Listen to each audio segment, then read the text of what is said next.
I deliberately hid my wealth, disguising myself as a homeless woman in front of my mother-in-law's house. Instead of helping me, she spat at me. "This isn't a garbage dump," she screamed. I dragged my feet and left. But the next day, I returned in a luxury car. But before the story begins, please write in the comments where you're all watching from. Don't forget to like and subscribe to this channel. The 10-foot-tall wrought iron gates loomed before me, their black bars shimmering in the brutal Los Angeles sun. Normally, these gates would glide open automatically, the sensor reading the license plate of my gleaming black sedan. The security guard would stand at attention, offering a crisp salute and a wide smile, welcoming the favorite daughter-in-law who always arrived bearing expensive gifts. But today, everything was different. I stood on the edge of the hot asphalt wearing a faded, oversized t-shirt I had intentionally ruined with too much bleach the night before. In my hand wasn't the leather handbag that cost as much as a new car, but a cheap, reusable grocery tote with a broken zipper. Its only contents were a few shabby pieces of clothing. I took a deep breath, trying to calm a heart that was pounding not from fear, but from the adrenaline of the charade I was about to perform.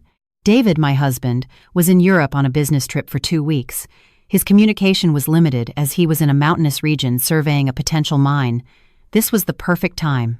I had to know if the affection from Eleanor, my mother-in-law, and Jessica, my sister-in-law, was genuine, or if they only loved the walking ATM I had become. "Excuse me, Frank," I said softly through the gap in the security booth window. Frank, the usually cheerful guard, squinted. He was sipping coffee from a thermos. It took him a full 5 seconds to recognize my makeup-free face, my hair thrown into a messy, lopsided bun. "Mrs. Sterling?" Frank choked on his coffee. He scrambled out of the booth, his eyes scanning my appearance from my cheap rubber flip-flops to my face, which I'd made look puffy and greasy. "Amelia, what happened? Where's your car? Where's Mr. Sterling?" "Please, just open the gate, Frank. I need to see Eleanor." My voice trembled. The artificial tears I'd applied with eye drops 5 minutes ago worked perfectly, making my eyes look red and miserable. Frank, though confused, unlocked the small pedestrian gate. His gaze was a mixture of pity and suspicion. "Go on in, ma'am. Mrs. Sterling and Jessica are on the back patio having some wine." I stepped inside. My feet felt heavy as I walked across the perfectly manicured lawn grass, whose monthly maintenance cost more than a minimum wage worker's salary. On the back patio overlooking the swimming pool, I saw them. Eleanor sat in a cushioned rattan chair, wearing a silk lounge set. A glass of chilled rosé was in her hand. Beside her, Jessica was engrossed in her phone, her manicured fingers flying across the screen, letting out an occasional giggle, a picture of peaceful, jet-set tranquility. "Eleanor!" I called out, my voice hoarse. The peaceful scene shattered. Jessica looked up first, her eyes widening in disbelief. Eleanor slowly set down her glass, her perfectly microbladed eyebrows knitting together in a sharp V. "Amelia?" It was Jessica who spoke first. Her tone wasn't one of concern, but of pure shock, as if a rat had just scurried into her soup. "Oh my God, what happened to you? Did you get mugged? You look homeless." I let the cheap tote bag fall to the marble floor with a pathetic thud. Then, I knelt near Eleanor's feet, deliberately letting the street grime on my knees stain her beloved Italian marble. "Eleanor, please help me," I sobbed, getting into character. "My business, it's ruined. The main warehouse burned down 2 days ago. The insurance won't pay out. They're claiming negligence. I was scammed by a business partner. The bank seized all my assets this morning." Eleanor pulled her feet away as if I had a contagious skin disease. Her calm face was now a tight mask of tension. "What are you talking about? Bankrupt? How is that possible? Your company makes millions." "It's gone, Eleanor. Everything's gone," I wailed, hamming it up. "My accounts are frozen. The house is in foreclosure. The cars have been repossessed. I have nowhere to go. Loan sharks are after me. They even went to my parents' house back in Ohio. I had to take a Greyhound bus to get here." Jessica stood up and circled me as if inspecting roadkill. She pinched her nose with her bright red nails. Wait. So you're broke? Like, $0, massive debt, broke?" I nodded weakly. "I only have the clothes in this bag. I don't have a single dollar. I was hoping I could stay here, just until David gets back." "Does David know about this?" Eleanor asked sharply. Her eyes held not a shred of sympathy, only cold calculation. I tried texting him, but it won't deliver. There's no signal where he is. Please, Eleanor, just let me stay in the guest room for a week. I'm so hungry. I haven't had a real meal since yesterday. Eleanor and Jessica exchanged a look. Jessica gave her mother a clear signal, a cynical glance that swept from my limp hair to my dusty flip-flops. Slowly, Eleanor leaned back into her plush chair. She picked up her wine glass, took an elegant sip, and then looked at me with a gaze that sent a chill down my spine. The warm, motherly smile she'd always shown me when I transferred her monthly allowance was gone. "Stay here?" Eleanor repeated my question in a low, terrifying tone. She set her glass down with a sharp clink. "Amelia, are you aware that the maids just cleaned this floor? And you come in here with germs from God knows where and have the audacity to ask for the guest room?" My heart sank. Ah, there it was. The real face, cracking through the facade. "Jessica, please." I tried, reaching for the hem of her designer culottes, but my sister-in-law jumped back nimbly as if I were a diseased rat. "Don't touch me. This is imported silk. If your greasy hands get on it, the dry cleaning bill will be insane," Jessica snapped. Her eyes then narrowed suspiciously, shifting from my face to the tote bag on the floor. "Mom, don't just believe her. Who knows if she's lying? Rich people who go broke always have a stash somewhere. Check her bag. Maybe she's hiding gold or diamonds in there while pretending to be a beggar to make us feel sorry for her." Eleanor nodded slowly, agreeing with her daughter's vile idea. "You're right. Check it, Jess. If she has anything valuable, we can take it as collateral for the food and water she'll probably beg for later." Without a shred of decency, Jessica snatched the bag and dumped its contents onto the marble coffee table. Clatter. Out tumbled not velvet jewelry boxes or stacks of $100 bills, but 3 faded t-shirts, a travel-sized shampoo bottle, a toothbrush with frayed bristles, and a few pairs of underwear I'd specifically bought at a discount store this morning for the role. A musty smell wafted from the pile, a stark contrast to the lavender aromatherapy scent filling the luxurious patio. Jessica picked up one of the t-shirts with 2 fingers, her face wrinkled in disgust. "Oh my God, Mom, look at this. The tag is from Walmart. The fabric feels like one of our dish rags," she exclaimed, throwing it back down. "Wow, Amelia, you really have hit rock bottom. Where's your phone? Your iPhone 15 Pro Max, the one you bought last month?" I reached into the pocket of my sweatpants and pulled out an old Android with a cracked screen and a bulging battery. "I sold it. For the bus ticket and some food. This was the old gardener's phone. He left it behind."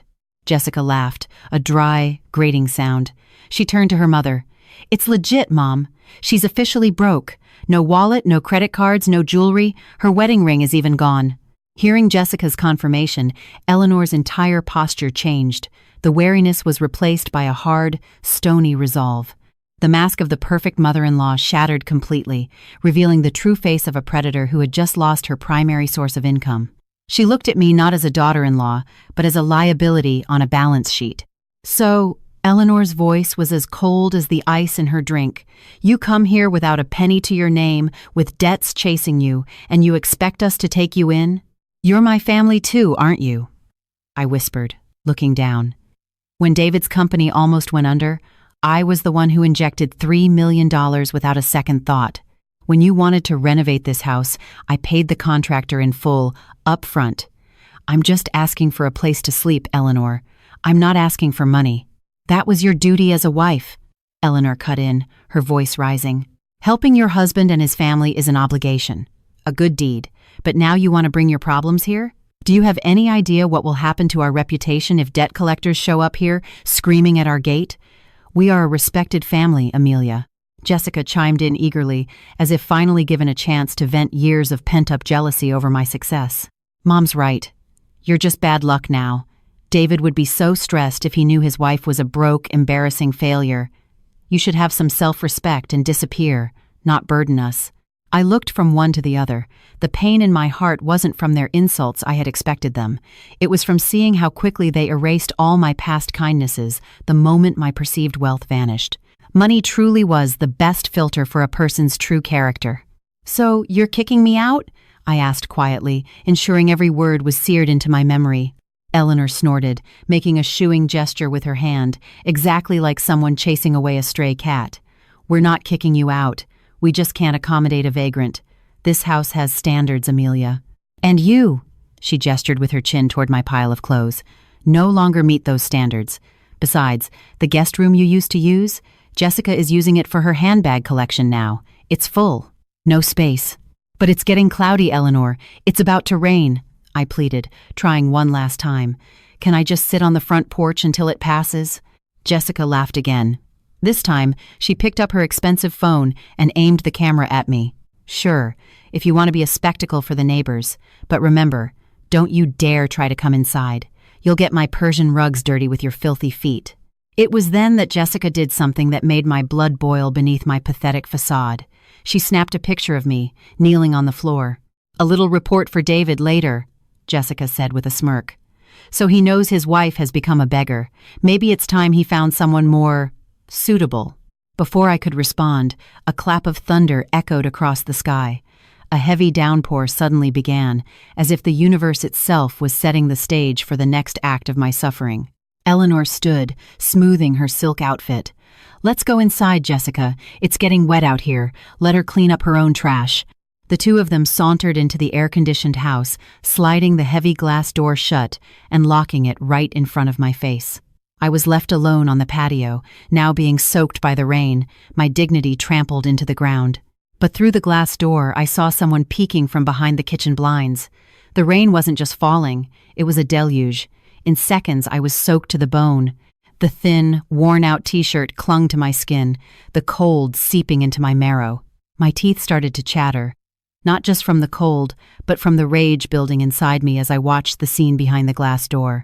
Inside, the family room was warm and cozy.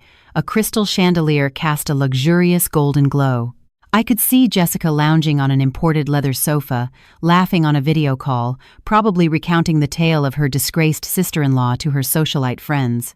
Meanwhile, Eleanor, the woman who once praised me to the heavens when I bought her a designer handbag, was now carefully slicing a fancy pastry with a silver knife. I knocked on the glass door. Gently at first, then harder as lightning flashed. Eleanor, Jessica, please. My voice was lost in the roar of the rain, but I knew they could hear me. Jessica turned, her face a mask of annoyance. She ended her call and stomped toward the door. She didn't open it, only slid it open a crack, just enough to stick her heavily made-up face out while the security chain remained latched. What now, Amelia? You're being loud. Your banging is ruining Mom's appetite, Jessica barked. A blast of cold air conditioning hit my wet face, a painful contrast. Please, Jessica, let me just wait in the kitchen. Or the garage, I begged, my lips trembling realistically. I'm freezing. I haven't eaten all day. I'm getting dizzy. Eleanor appeared behind Jessica, still chewing her pastry. She looked me up and down with a clinical, detached gaze, the same look she gave panhandlers at stoplights. Why are you being so dramatic?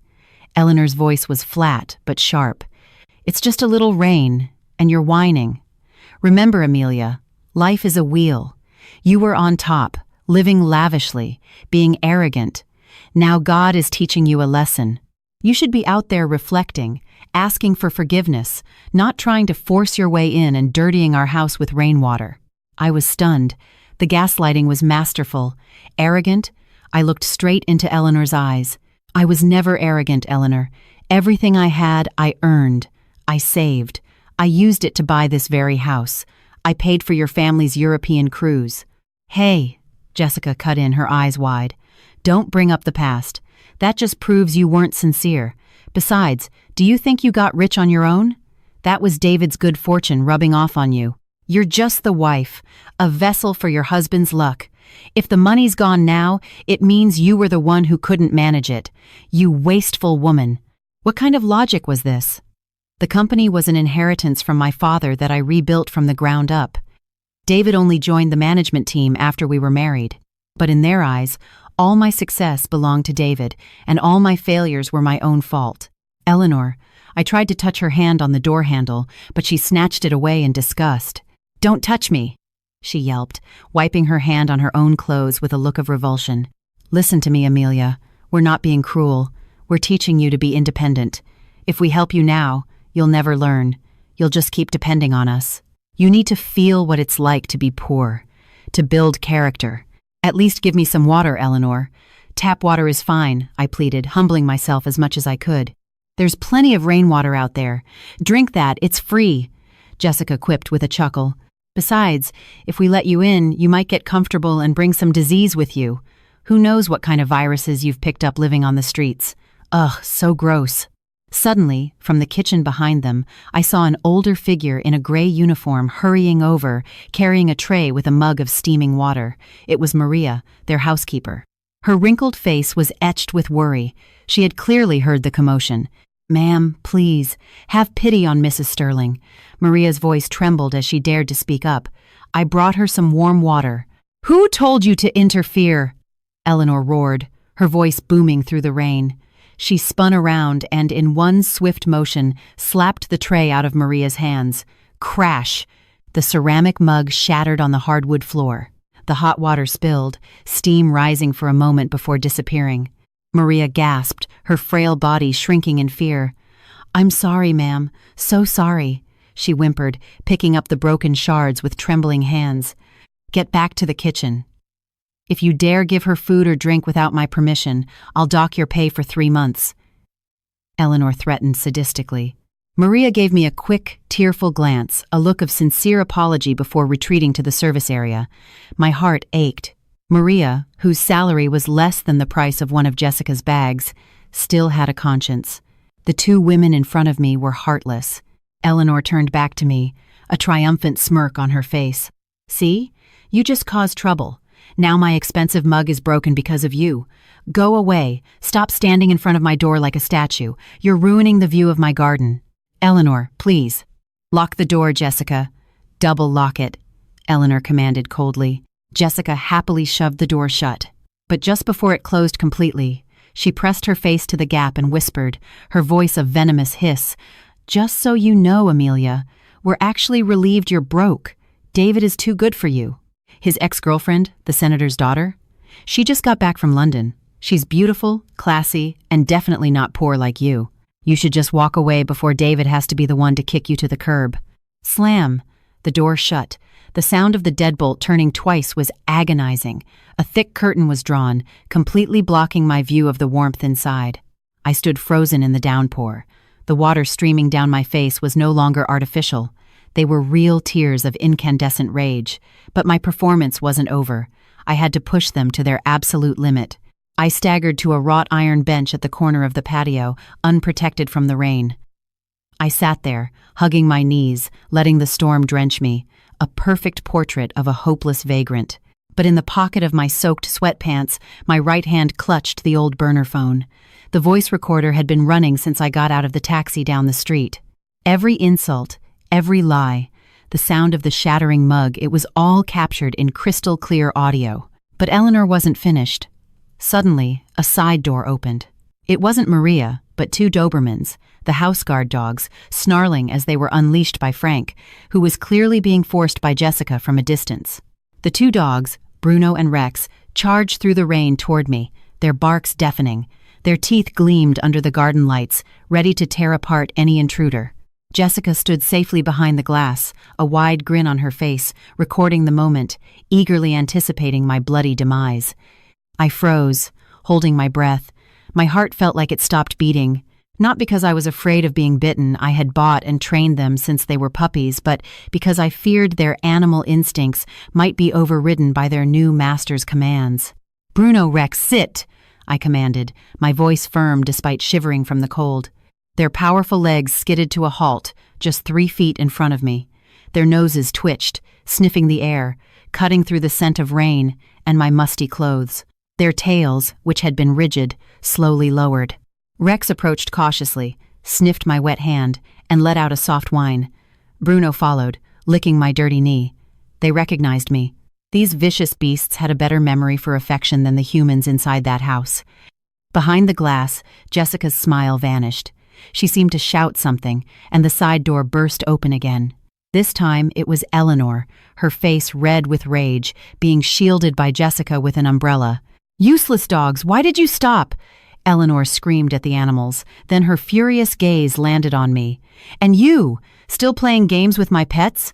Are you trying to bewitch them too?" "It's not witchcraft, Eleanor," I said, trying to stand. but my legs cramped from the cold.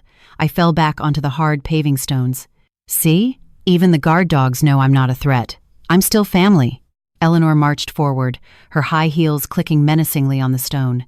She stopped right in front of me, looking down as if I were a piece of filth on the sole of her shoe. Family? Eleanor let out a humorless laugh. Listen to me carefully, Amelia. The definition of family in my dictionary is people of equal standing who benefit each other and uphold the family's dignity. Right now, you are nothing but a vagrant tarnishing my son's good name. If David knew you'd become like this, he would be mortified to have you as a wife.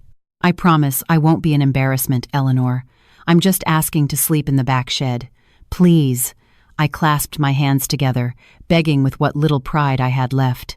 It's so cold out here, I'm afraid I'll get sick. And who would take care of David then? Jessica sneered. David can find a new wife in a second. One who is healthier, richer, and prettier. Who do you think you are, the Queen of England? Eleanor leaned down, her face close to mine. Her expensive perfume, mixed with the smell of rain, assaulted my nostrils.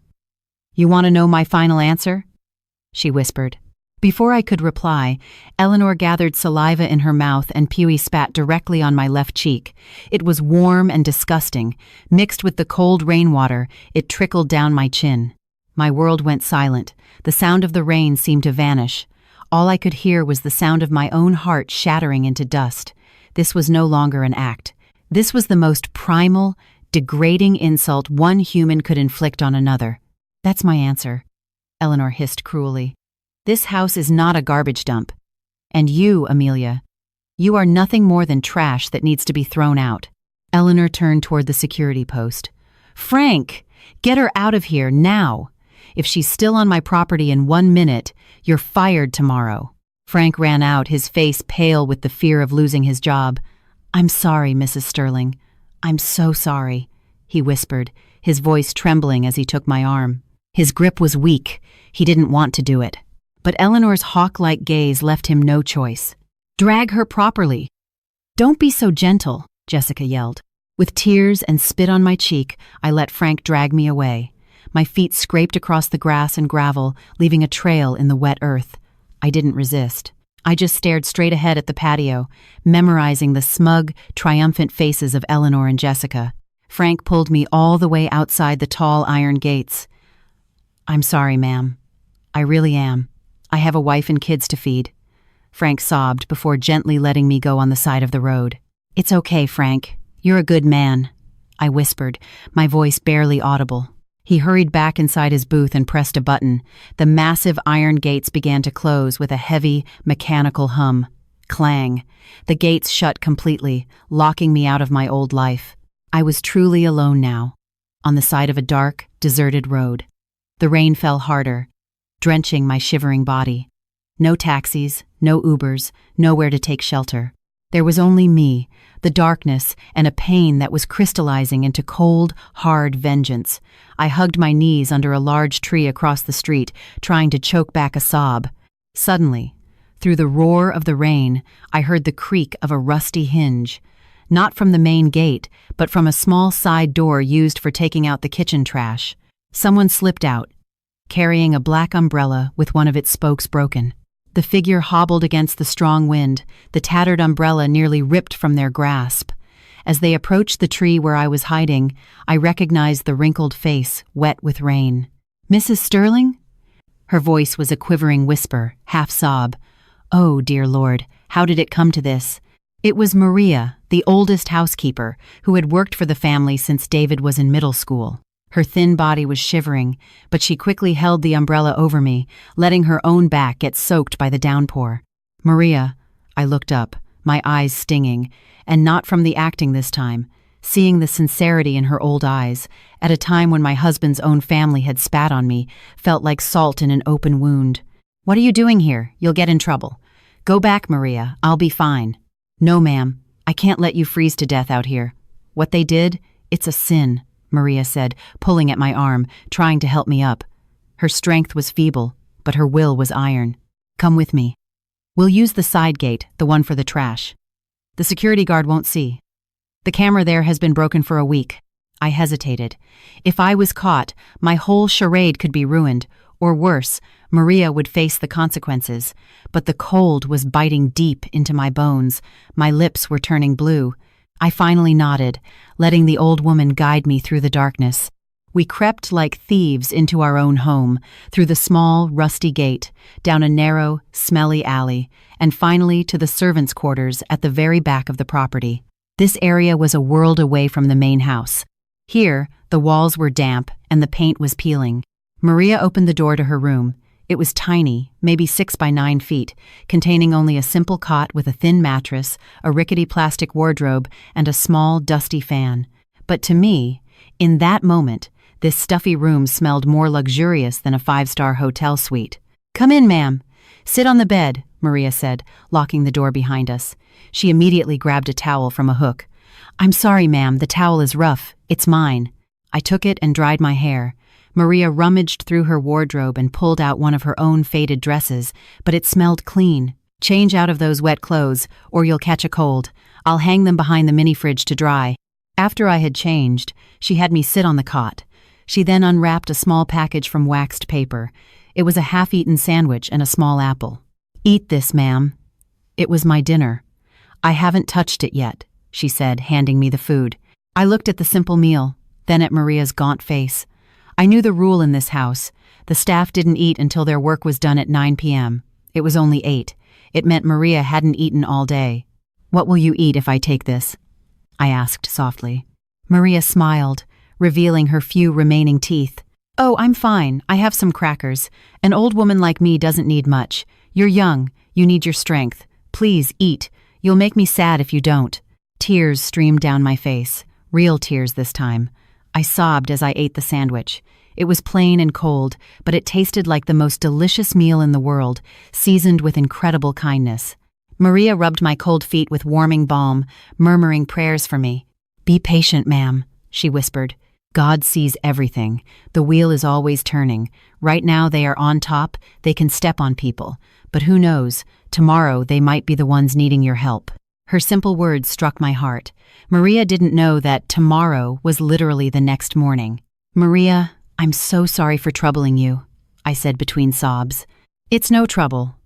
A long time ago, when my son had leukemia and I couldn't afford the bills, you were the only one who secretly gave me a thick envelope of cash for the hospital. I've never forgotten that, ma'am. Mrs. Sterling wanted to fire me back then for taking too much time off to be with him. I was stunned. I had almost forgotten doing that. A small act of kindness I had put out of my mind had become my salvation in my darkest hour. As the night wore on, the rain subsided. Maria laid out a thin mat on the cold cement floor for herself to sleep on. "Maria, please, sleep on the bed with me," I begged. "Oh no, ma'am, it wouldn't be right. A boss shouldn't sleep with her help. I'm fine down here, it's cooler," she insisted gently. Within minutes, I could hear her steady breathing. I lay awake, staring at the cobwebbed ceiling. All desire for sleep was gone. The burning rage had transformed into a cold, tactical plan.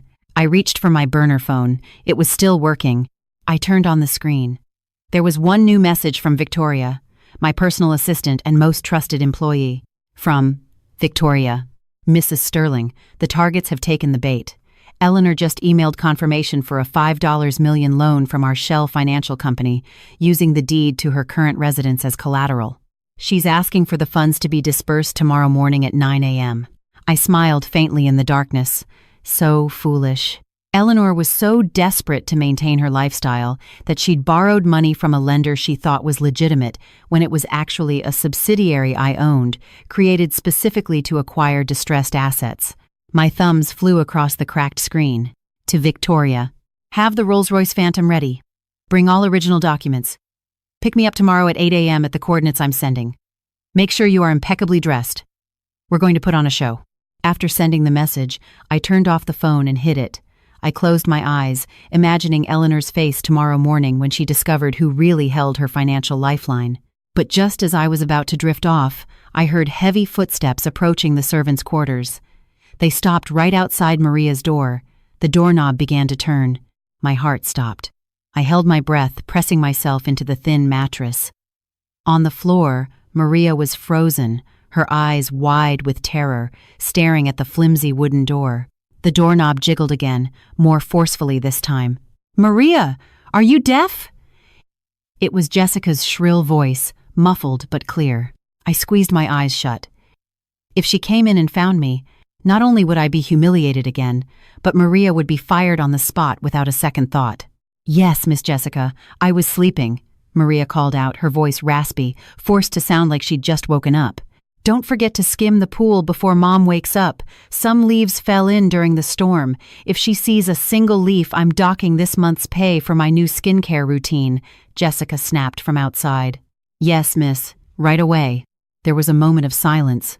Then the sound of footsteps retreating, accompanied by grumbling about lazy help. I exhaled a long, shaky breath. Safe, at least for tonight. The morning sun streamed through a crack in the vent, waking me. I checked the burner phone, 6:30 a.m. Time to go. Maria was already gone. On the small table was a mug of warm tea and a couple of granola bars, with a note scribbled on a piece of scrap paper. "Ma'am, I had to start work. Please eat this. Don't leave until I give you the all clear." My heart warmed. In this cold, magnificent house, this tiny, cramped room was the only place that felt like a real home. I ate quickly, then smoothed out my worn clothes. I wouldn't leave through the door. I slipped out the back window, which opened onto a public footpath behind the exclusive neighborhood. At exactly 8 a.m., I walked down the alley toward the coordinates I had sent Victoria, the parking lot of a quiet convenience store about a quarter-mile from my in-laws' gate. There, a stark contrast awaited. Parked among the mundane commuter cars stood an obsidian-black Rolls-Royce Phantom. A uniformed chauffeur stood beside the rear passenger door. As he saw me approaching in my ragged clothes and flip-flops, he didn't bat an eye. He bowed a perfect 90 degrees and opened the heavy door. "Good morning, Mrs. Sterling," he said respectfully. I slipped into the soundproof cabin, the scent of premium leather and the cool air conditioning a welcome relief. Across from me, Victoria sat poised with a tablet on her lap, dressed in a sharp, gray power suit. "My God, ma'am," Victoria gasped, staring at my appearance. "You are truly committed. I almost didn't recognize you. You smell." "Sorry, ma'am. A little ripe." "Save your sympathy, Victoria.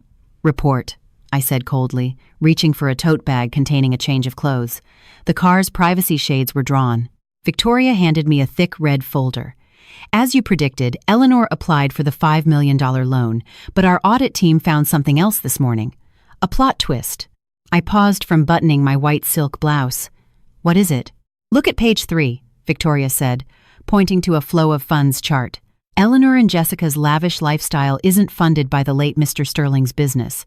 That company has been operating at a loss for 2 years. My eyes widened as I read the numbers. "Then where is Jessica getting the money for all those Hermes bags?" "From Ryan, her husband," Victoria replied with a knowing smirk. "Ryan is the head of the finance division at one of your regional subsidiary branches. Our internal audit found a discrepancy of about $20,000 a month being funneled into a personal account under Jessica's name." My blood boiled. They weren't just insulting me. They were stealing from me. Jessica was mocking my poverty using money her husband stole from my own company. The irony was so thick it was nauseating. "Excellent," I hissed. I finished putting on a limited edition black blazer, fastened diamond earrings, and slipped on a pair of oversized sunglasses. I folded Maria's old dress neatly and placed it in a golden paper bag. "And the deed to Eleanor's house?" "It's in our hands, ma'am." Because it was a high-interest bridge loan that she agreed to without reading the fine print, and because she requested an instant disbursement, I was able to set the first payment as due today. That predatory clause means if she defaults, the house is automatically seized. I smiled, satisfied. It was cruel, perhaps, but spitting in the face of a starving person was far crueler. I was just playing their game by my own rules. "Prepare a termination letter for Ryan," I commanded, spritzing myself with Chanel No. 5. "We're about to have a family reunion they will never forget." "Right away, ma'am." "Oh, one more thing," Victoria said, stopping me. "A text came through on your old phone from David. Just now." I grabbed the burner phone. Sure enough, a single message from my husband. "David. Amelia, Mom just called me on a satellite phone. She said you showed up making a scene, telling lies. She said you cheated on me and ran off with another man until you went broke. Where are you? Stop embarrassing the family." Go back to Ohio and leave my mother alone. My hand trembled. Not from fear, but from a surge of pure rage. Eleanor had already twisted the story.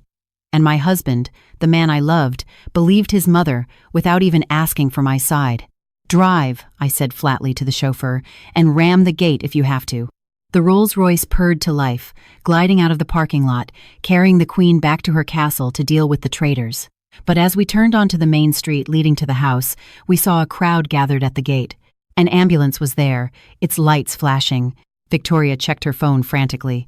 "Ma'am, it looks like there's been an incident at the house." The Rolls-Royce crept forward, parting the crowd of curious neighbors. A slow, polite honk made them step aside. Parked in front of the gate was an old, beat-up ambulance, its back doors wide open. My heart pounded. Had Eleanor had a heart attack? But as we stopped, the scene that unfolded made my blood run cold. It wasn't Eleanor or Jessica on the stretcher. It was Maria. The old woman lay pale and frail, an oxygen mask on her face. Beside the stretcher, Jessica stood with her hands on her hips, jabbing a finger at the paramedics. "Can you hurry it up? Stop blocking the driveway. My friend is coming over for brunch," Jessica shrieked. "It's just a maid who fainted because she skipped breakfast. So dramatic, calling an ambulance. It's making a scene." Eleanor stood on the porch, fanning herself, looking annoyed. "Honestly, can someone handle this? I don't want my house roped off like a crime scene. If she's going to die, she can't do it here. It's bad luck." "Enough," I said to my assistant. "Victoria, handle the hospital administration. Get her the best VIP suite. I want a specialist looking after Maria, now. Money is no object." I opened the car door. "Yes, ma'am." Victoria was already out of the car, running toward the paramedics. I took a deep breath, adjusted my sunglasses, and stepped out. The sharp click-clack of my Christian Louboutin heels on the asphalt was a commanding rhythm that silenced the crowd. All eyes turned to me. The aura of wealth from the car, my clothes, and my bearing made everyone fall silent. Even Jessica stopped her tirade, her mouth hanging open as she watched the woman in the designer blazer emerge from the billion-dollar car.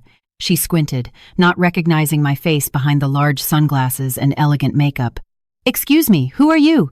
Jessica asked, her tone suddenly polite, assuming I was some important guest who'd gotten the wrong address. "If you're here for a charity donation, we're a bit busy right now. We have a sick maid." I didn't answer. I walked right past her as if she were a lamppost. I went to Maria's stretcher just as they were loading her into the ambulance. I gently touched the old woman's cold hand. "Hang in there, Maria. You're going to be okay," I whispered. Maria's eyes fluttered open. She looked at me, confused. Then a tear rolled down her cheek. She probably thought she was dreaming. After the ambulance doors closed and it sped away, carrying the only decent human being in that house, I turned to face Eleanor and Jessica, who were now standing together, looking utterly bewildered. "Thank you for calling an ambulance, even if your intentions were foul," I said, my voice flat. Jessica frowned, a flicker of recognition in her eyes. Wait, that voice. Slowly, I took off my sunglasses. I stared them both down with a sharp, unwavering gaze. Not a single tear, not a hint of fear. Jessica's face went white as a sheet. The fan in Eleanor's hand dropped to the ground. Amelia?" Jessica stammered, taking a step back. Her eyes darted over my appearance, from my perfectly coiffed hair to my gleaming shoes. "How? What are you? But you're a beggar. You're broke." Eleanor's shock quickly morphed into crimson-faced rage. Her devious mind immediately concocted its own narrative. She strode forward, a trembling finger pointed at my face. "Oh, so this is what you're doing now," Eleanor shrieked, her voice returning to its full, grating pitch. "You lied to us. You pretended to be broke and now you show up in a fancy car? You must have found some rich old man to be your sugar daddy. Or did you sell yourself to rent this car just to show off to us?" The neighbors who hadn't left started whispering. This was better than reality TV. I let out a small laugh, crisp and piercing. "Sugar daddy? Selling myself? Your imagination is as filthy as your soul, Eleanor. Don't deny it." Jessica screeched, her jealousy exploding at the sight of my handbag, which was far more expensive than anything in her collection. How could someone who was begging for scraps yesterday be riding in a Rolls-Royce today if it wasn't dirty money? You were trying to scam David, weren't you? To drain his money for your disgusting lifestyle. David's money? I stepped forward, forcing them to back up onto their own porch. Let's talk about money, Eleanor. Jessica. But not out here. It would be a shame for the neighbors to find out that this respected family is actually built on a foundation of lies and debt. How dare you? Eleanor's hand flew up to slap me. With a swift, reflexive motion, I caught her wrist mid-air. My grip was strong, channeling all the pain from the day before. Don't you ever touch me again, I hissed, my face inches from hers. Your hands are too dirty. Yesterday you spat on my face when I begged for water. Today I guarantee you will be the one begging me for it. I threw her hand back, sending her stumbling into Jessica. Inside, I commanded, pointing to the open front door. We'll settle this in there. You have guests waiting for you in the living room. Guests? Who? How dare you? Jessica shrieked hysterically. Ignoring them, I strode into the luxurious house, the house I had bought with my own hard-earned money. In the living room, sitting on the leather sofa where Jessica usually lounged, were two men in sharp suits whom Victoria had let in through the side door. One was my corporate notary, the other was the best divorce attorney in Los Angeles. On the coffee table, a small briefcase was open, revealing stacks of cash, sitting next to a green folder stamped with the words, "Asset Seizure." Eleanor and Jessica followed me in, panting. When their eyes landed on the briefcase of money, the anger on their faces instantly dissolved, replaced by a disgusting, naked greed. "What is this money?" Eleanor asked, her voice suddenly soft, her hands itching to touch it. "Amelia, is this for us? An apology?" I sat down in a single armchair, crossing my legs elegantly, looking at them like a queen addressing rebellious peasants. "Sit down," I ordered, "and prepare yourselves. The next 5 minutes are going to be the worst 5 minutes of your lives." Eleanor and Jessica sat down stiffly, their eyes glued to the open briefcase. Their lust for money had completely eclipsed their shame and pride. "So," Eleanor cleared her throat, trying to regain some semblance of authority. "What is this about, Amelia? And the money? If this is a bribe to make us forgive your insolence yesterday, I suppose the amount is considerable." Jessica nudged her mother, her eyes gleaming. "She's right, Mom. Amelia probably realizes she was wrong to prank us. That's all it was, right, Amelia? A test? You really had us going there." I stared at them, my expression flat. "Shut your mouths. I didn't give you permission to speak. Silence." Jessica looked ready to protest, but the steely gaze of the two men beside me made her shrink back. "Allow me to introduce you," I said, gesturing to the man on my right. "This is Mr. Hayes, my company's notary. And to my left, Mr. Thompson, my lead counsel." "Your company?" Jessica scoffed under her breath. "What, did you open a food truck?" I ignored her and nodded to Mr. Hayes. The older man opened the green folder and produced a thick, official-looking document. "Mrs. Eleanor Sterling." Mr. Hayes's voice was deep and authoritative. "According to our records, yesterday afternoon you signed a digital loan agreement with Sterling Capital Ventures for $5 million, using the deed to this property as collateral. Is that correct?" Eleanor's face paled slightly. She was shocked her secret was out. "Yes, that's my private business. What about it? It's a legitimate loan. I can afford the interest payments. David will help pay it off. What does this have to do with you?" I leaned forward, looking my mother-in-law dead in the eye. "The connection, Eleanor, is that I own Sterling Capital Ventures. I am the sole shareholder. I am the chairwoman of the board." Eleanor's eyes nearly bulged out of their sockets. Her mouth fell open, but no sound came out. Jessica stared at me as if I'd just sprouted a second head. "Liar," Jessica shrieked. "That's impossible. You're just a housewife whose only job is to shop. David is the one who works hard." "David," I chuckled softly, "is my employee, Jessica, an operations director that I pay a salary. The mining company where he works? It was my father's. The finance company you borrowed from? It's my subsidiary. Even that boutique where you're constantly running up a tab. I'm the majority shareholder." The air in the room became thick and suffocating for them. Cold sweat beaded on Eleanor's temple. "So, you were the one who gave me the loan?" she stammered. "Precisely," I replied, casually spinning an expensive pen in my fingers. "And as the owner, I have the right to review a debtor's risk profile. Considering you spat on the owner of the company yesterday when she asked for a glass of water, I'd say you fall into the category of a high-risk debtor with a defective moral character." I turned to Mr. Thompson. Mr. Thompson, what is the status of Clause 45 on page 12 regarding unilateral cancellation? Mr. Thompson adjusted his glasses. It can be executed immediately, Mrs. Sterling. If the lender finds evidence of bad faith or asset manipulation from the borrower, the loan is voided, and a penalty of 200% of the loan value becomes due in cash within 24 hours. Failure to pay results in the automatic seizure of the collateral asset. 200%, Eleanor cried out, clutching her chest. $10 million. Where am I supposed to get that kind of money?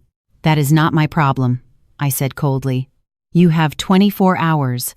Or, I glanced around the luxurious living room, you and Jessica will vacate this house immediately, because as we speak, the deed to this property is being transferred to my company. You're evil, Amelia. Pure evil. Jessica lunged at me, but my personal security guard, who had been standing by the door, quickly intercepted her. Sit down, Jessica, I snapped, my authority filling the room. I'm not finished with you. Jessica was pushed back onto the sofa, breathing heavily. What else do you want? What more can you possibly do? I took a brown envelope from my bag and tossed it into her lap. Open it. With trembling hands, Jessica opened the envelope. It contained photographs and bank statements. Her face, flushed with anger, turned a ghostly white. Your husband, Ryan, I said slowly, emphasizing each word. Head of finance at the Phoenix branch. The audit report came in this morning. A suspicious transfer of $20,000 every month into your personal account for the last 2 years. Total embezzlement, $480,000. Eleanor whipped her head around to face her daughter. Jessica, what is she talking about? Your monthly allowance was stolen money, I cut in sharply. The money for the Hermes bags, the spa days, the trips to Aspen, all of it was stolen from my company by your husband. Jessica burst into tears, her body shaking uncontrollably. Amelia, please, don't call the police. Ryan will go to prison. And why shouldn't I? I stood up, slowly circling their sofa. Yesterday, when I asked for help just for shelter from the rain, what did you say? Don't come in, you'll dirty the Persian rug. Now you're asking me to help keep your thief of a husband out of prison? I stopped directly behind Eleanor's chair and leaned in to whisper in her ear. Remember your spit, Eleanor. I can still feel it on my cheek. Now I'm returning the favor, in the form of the law. I took out my phone and typed a quick message in front of them. Look, I said, holding the screen up for Jessica to see. The message was to my head of HR.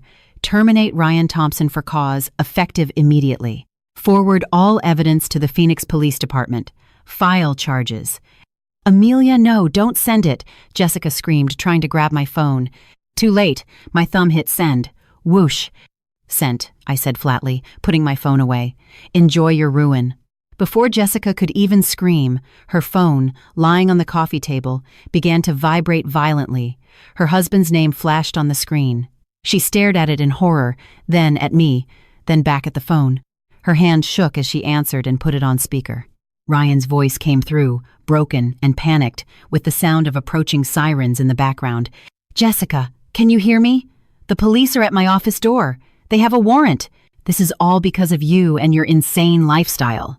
You're the one who pushed me to do this. Are you happy now? Are you happy now? No! Jessica screamed, throwing the phone onto the carpet.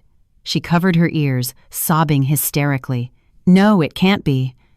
She slid off the sofa and collapsed onto the floor, a trembling, broken mess. Eleanor was frozen, her face ashen. She looked from her devastated daughter to me, still sitting calmly.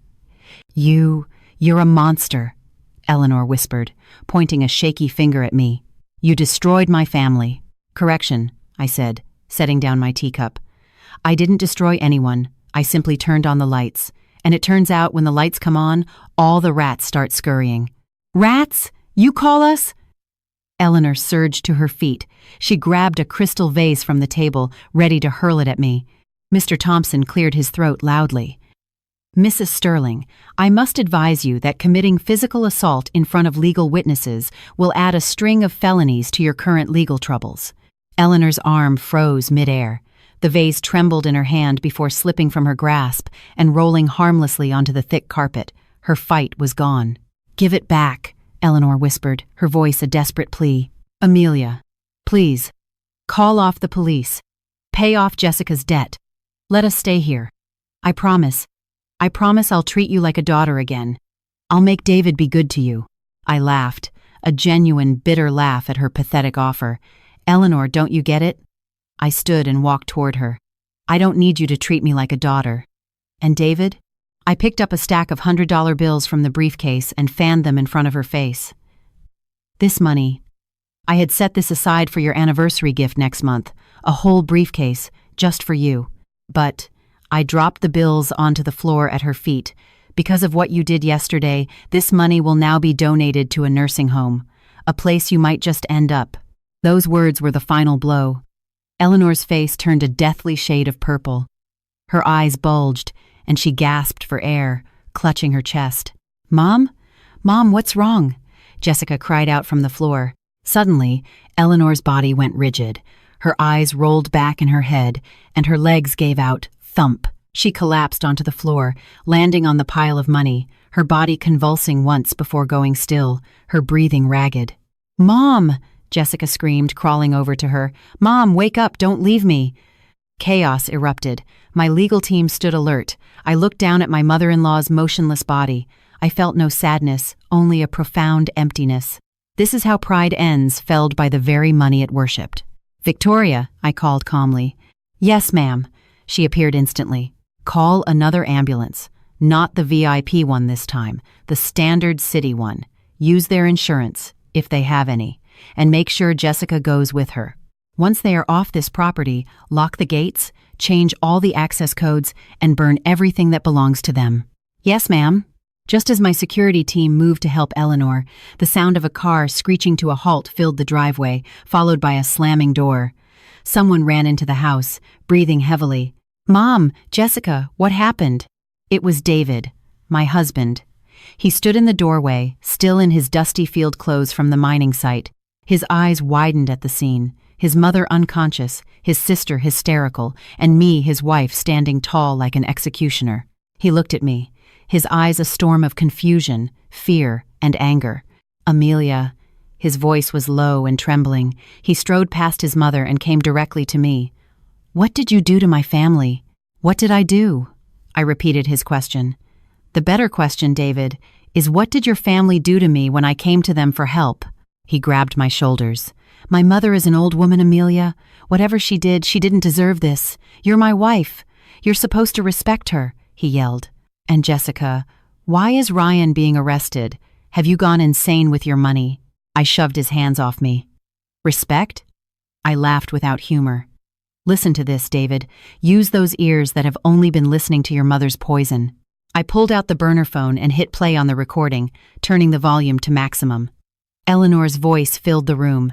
"This house is not a garbage dump, and you, Amelia, you are nothing more than trash."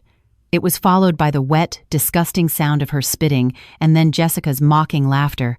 David's face went slack. That must be because she was shocked. She was emotional," he stammered. "She spat on me, David." I cut him off. "Your mother spat on your wife's face when she was begging for a glass of water. And you? When I texted you for help, you told me to go home and stop embarrassing the family. You believed her over me." David fell silent, his shoulders slumping. "Amelia, we can talk about this. Please, just call off the police. We can start over. I'll talk to Mom." "It's too late," I said coldly, signaling to Mr. Thompson. The lawyer stepped forward and handed a blue folder to David. "What's this?" he asked, his hands shaking. "Divorce papers," I answered. "And a termination letter." David looked up, shocked. "Termination? Who do you think owns the company you work for, David? Who pays you that six-figure salary that allows you to buy your mother jewelry while telling your own wife to be frugal?" I stepped closer. "It's my company, my father's legacy. You work for me." I stayed quiet all this time to protect your ego as a husband, but today, your ego died along with your mother's respect. David collapsed onto the sofa, his legs giving out. The truth had shattered him. "As of today, your company, car, apartment, and credit cards are revoked. You have 1 hour to pack your personal belongings. After that, anything left will be burned." Without waiting for a response from the silently weeping man, I turned and walked out of the house for the last time. My Rolls-Royce was waiting. Victoria held the door. "To the hospital, ma'am? To check on Mrs. Sterling?" she asked. "No," I said, getting in. "To the hospital where Maria is. Upgrade her to the presidential suite. When she's recovered, arrange for her passport and visa. I'm sending her on a first-class trip to Hawaii next month. Then buy her a nice, comfortable house in her hometown. She is more family to me than anyone in that house ever was." The car pulled away. In the rearview mirror, I saw David run out, chasing the car, shouting my name. But the windows were soundproof. I couldn't hear him, and I never wanted to hear him again. 6 months later, I sat on the balcony of my new penthouse in Singapore, sipping chamomile tea and looking out at the Marina Bay sands. Life felt light. News from L.A. had come from Victoria that morning. Eleanor had suffered a permanent stroke, leaving her partially paralyzed. With the house seized and her assets gone, she now lived in a tiny, cramped apartment on the outskirts of the city. Jessica's fate was worse. Her husband was sentenced to 5 years in prison. With no skills other than spending money, she was now working 2 minimum-wage jobs to survive. David, stripped of his title and wealth, was struggling to find a job, his reputation tarnished. And Maria? She sent me a postcard last week from Maui. The picture showed her smiling on a beach, looking happier and healthier than I had ever seen her. The back of the postcard had only 3 words written on it: "What goes around